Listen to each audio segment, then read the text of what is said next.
Two memories. Everything is arranged in the right order. With regard to memory, all things are there, all that we have said and done, the thoughts, the feelings and the senses. All experience is retained, in the right order and in the right scale. That is, the important things are arranged on one floor in the house of memory. The unimportant things are arranged on a lower floor.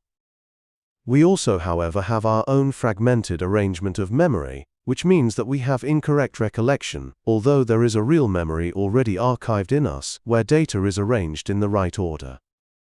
To understand this, one must realize that we are between the external world coming in through our senses, and the internal world that is governed by higher centers. Unfortunately, we have no contact with those higher centers, and cannot realistically do so at present. Yet, because higher centers are continuously at work in us, they arrange our life in the correct order. In contrast, our personality arranges everything in the wrong order, and we have subsequently two memories, our own, and a deeper, far more internal and therefore complete memory.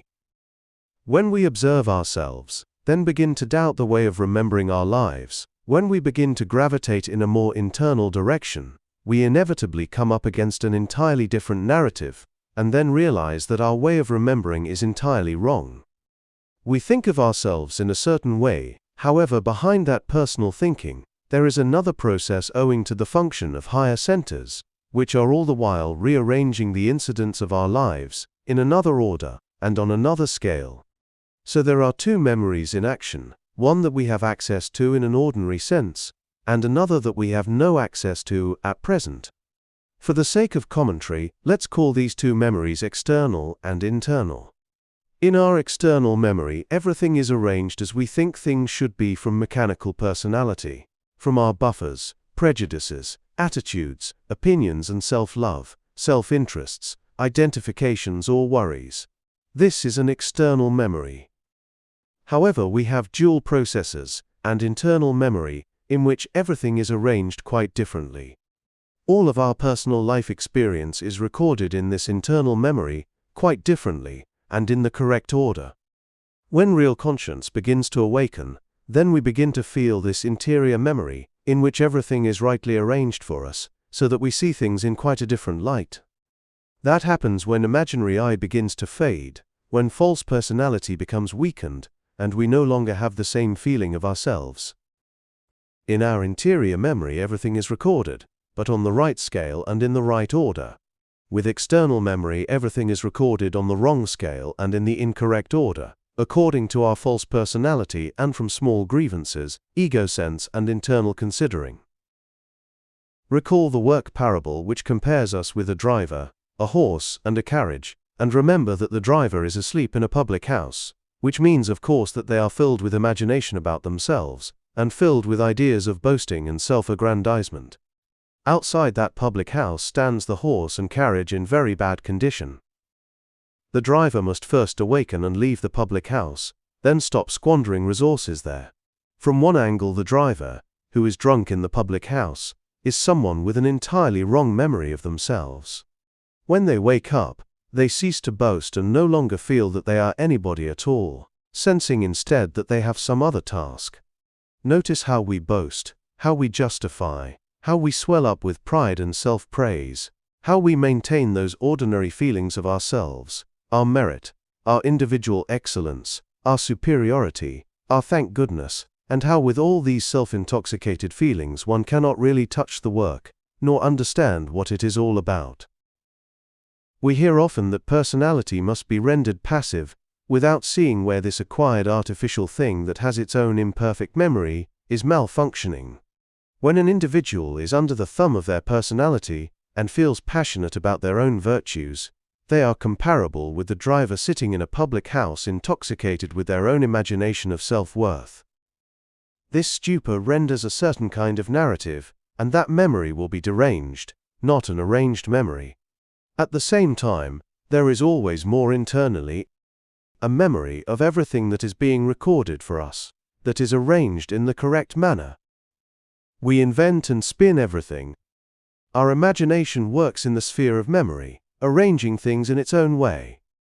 Deeper self-observation helps us to gradually acquaint with that false memory, where we realize that it is entirely acquired, invented, and therefore has no relation to facts about oneself. We are not the person that we imagine ourselves to be, nor is our past life what we have imagined it to be either. Only self-observation, carried out with real affection, can show us this. We can adapt to the work, and if we are clever about it, can give every appearance of working, but we are simply adapting. P.D. Ouspensky said that it was obviously useless to adapt to this work, as we can adapt to just about any situation in life. If anyone thinks they can simply adapt to the work, then they will find sooner or later that they are no longer in the work and in fact have never been engaged in any work at all. The change of memory necessary in this work can only come about through self-observation, done with the utmost sincerity and in accordance with the directions given us through the work. If this is done, then a new kind of memory of our past life begins to emerge. We become witness to a very strange effect, that the whole of our past life emerges in changed narrative to us.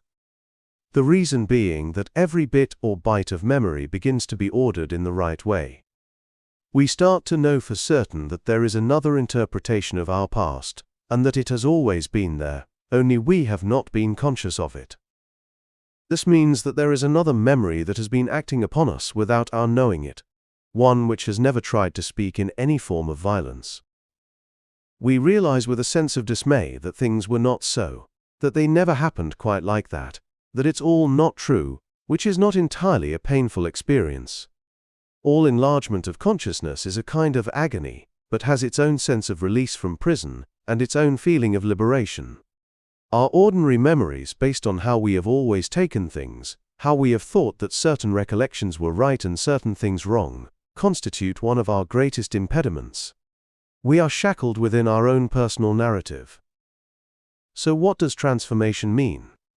All psychological transformation means to take things in a new way, and unless we can take things in that new way, how can we escape from our own dungeons, which depend so much on recollections of the past, on the way that we are taking everything in this moment, quite mechanically, thinking it is the only way to take anything. This work is about thinking on a different path, and remembering in a new way. Everyone is the outcome of their memory, and unless the work acts on us now, like a ferment, we will be carrying on our life in the work in the same way that our personal memory has been laid down for us. The past will create the future, and the future will be exactly the same as the past. Why should this be so? It will inevitably be like that, because our reception of life, its incidents and events, will always produce the same mechanical results. The tapestry of our lives will continue to be woven in exactly the same manner as in the past, using the same loom and weave. If we lack self-observation, if we cannot act more consciously at a particular moment when things are difficult, then we will continue to lay down in ourselves the same patterns. We may flirt with the work as many people do, we may think it is interesting, but remember that the work octave starts with evaluation as do, and application of the ideas to ourselves as re. This is a big step. Remember too that you are the subject of the work, you yourself. This work is not something outside of us. It has to come into you, or you have to put it inside yourself and begin to live from it. Viewing everything that you do, think and feel from the power of work. When this begins, your whole memory of everything, of yourself, of other people, of past vexation, will begin to change. Remember that everyone makes many internal accounts in life, and that each person secretly feels that he or she only has tribulations. We wear our suffering pinned to our chest like a medal or badge of honor, the scars of fierce battle and hard-won respect. This is psychological transformation at work. This work is sometimes referred to as good news, the gospel. What are those glad tidings in the work, and why is work good news? Recall the phrase, "We have a right not to be negative." Is that not good news? Is it good news to realize that we are not the person we assume ourselves to be, and that we need not be bound to an imaginary I, to false personality? Is it good news to think that there is another meaning to life that can explain everything, and that we have within us by creation the possibility of reaching real I, something so utterly full of meaning when we begin to touch it, that none of the events of external life can drag us back down again. Is this good to hear? Do we, on the other hand, prefer to remain entangled with life, along with all of its tragedy, all the continual uneasiness and uncertainty, the feelings of dissatisfaction? Does it give us something to hold on to when we realize that work can bring us to a new feeling of why we exist? Unless we change our memory, we will not change our habits of feeling and thought. The present feelings and thoughts that we have are mechanical and based upon mechanical memory, where, like everyone else, we take it all for granted. The trouble is that we think this is right. So the memory of our habits of thought, of opinion, and of feeling make us go forward into life and its changing events, always in exactly the same manner. We see neither the idea of self-remembering nor the idea of the continual mechanical making of internal accounts. We do not see our negative attitudes or our negative emotions, along with our definite forms of identifying. We see neither the fact that we have many different I's, nor the fact that we are a definite psychological machine, always reacting in the same way. What an extraordinary thing it is to realize the mechanicalness of oneself, in which we sit passively, propelled through life by accident, chance, and circumstance. It is good news indeed to hear that there are forces within us that we can make contact with, centers that can alter and ultimately transform the inevitability that we take as our fate. Every moment of consciousness, every moment of insight, through self-observation in the light of this work, every sudden moment of seeing what a fool that we have been, is being on a different level, which not only alters the future, but alters our past as well. It begins to rearrange that memory of events into a different narrative, in a way that corresponds to our internal memory, where things are rightly arranged in value, in scale, and in importance.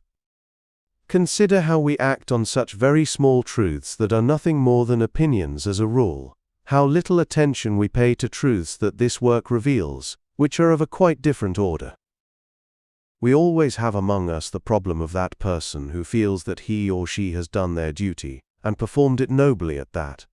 This is self-complacency. However, when such people meet the work, it is useless to fall back on all that kind of memory. Work on self is something new. And no matter what we have suffered in the past, or what distinctions we have gained, what effort we have made, or what life rewards we have obtained, whoever or whatever they might be, this work is a new starting point, and about something quite different. A secondary education that refers to our real meaning on this planet. No one can interpret life in terms of itself, because any life taken in terms of itself remains meaningless. Consider for a moment what that means, and ask yourself if we can see life in a more holistic way. Perhaps we have been personally lucky, and our life appears to be most fortuitous, but can we see the whole matter more deeply? Can we find any sense in life taken in terms of itself? People do not realize their own unhappiness, that we are all asleep, that everything simply happens with inevitability and in consequence. Reflect upon this deeply enough, then consider whether or not we can interpret life in terms of itself. The work says that everyone who has magnetic center already knows these things. Perhaps without necessarily understanding them, but they know that life cannot be explained, cannot be interpreted in terms of itself. There must be something else added to life which renders the right meaning, and it is here that the work comes in with its own ideas of life on planet Earth, and what biological life has to do with it. Only when we grasp another kind of knowledge about our meaning on Earth, can life become a means of work, our teacher. Life in and of itself is not the teacher, but work on self is the experience, with regard to what happens on Earth, which is good to know as it enables us to take life as a means and not an end in itself. Hence all our troubles, all tribulations, all of the continual disharmony in everything, begins to take on new meaning. Is every unpleasant event going to make us negative? Is every crisis going to make us identified? Is every trouble going to make us increase our internal accounting? Is every feature of life going to drag us down with it? Is every difficulty going to make us lose force and become increasingly despondent and lethargic? Do we expect life to always be just as we wish it to be? Or is there an entirely different range of ideas and work that can eventually meet all of these different situations which mechanical life throws us into at every moment? We have to make a boat in which we can settle and not be swamped. We have to make oars and also a rudder. Taking another illustration, we have to make a raft to cross a very difficult stream. However, we cannot make either that boat or the raft, and have to instead find one that is ready-made for the task, then get to it. Conscious humanity has always worked on mechanical humanity, then provided boats, rafts and arks with which to cross the torment of the river Styx. If we feel this work enough, if we really want a vessel to carry us through life, then we have something at our disposal which is ready-made for that purpose. Getting into that boat or raft, boarding an ark depends on creating a new memory. If we can remember the work, if we can remember not to be negative when it is very easy to be so, then we are getting into a vessel or vahan, and will find that it supports us from the continual drowning which takes place every day. May we become protectors to those without protection, a leader for those who journey, and a boat, a bridge, a passage for those desiring that further shore. Work memory is very different from life memory. GI Gurdjieff advised us all to remember why you are in this work, and ask yourself, why are you in the work? Why are you here? One can get nothing from working, save by desiring it genuinely, with feeling. Mixed motives can certainly exist, but nothing is recorded in memory save through affection, as a priori memory, and so no real work memory can arise in a person unless there is affection attached to it. What we love we remember, and love never sleeps. Many other sides of us may of course slumber in comfort,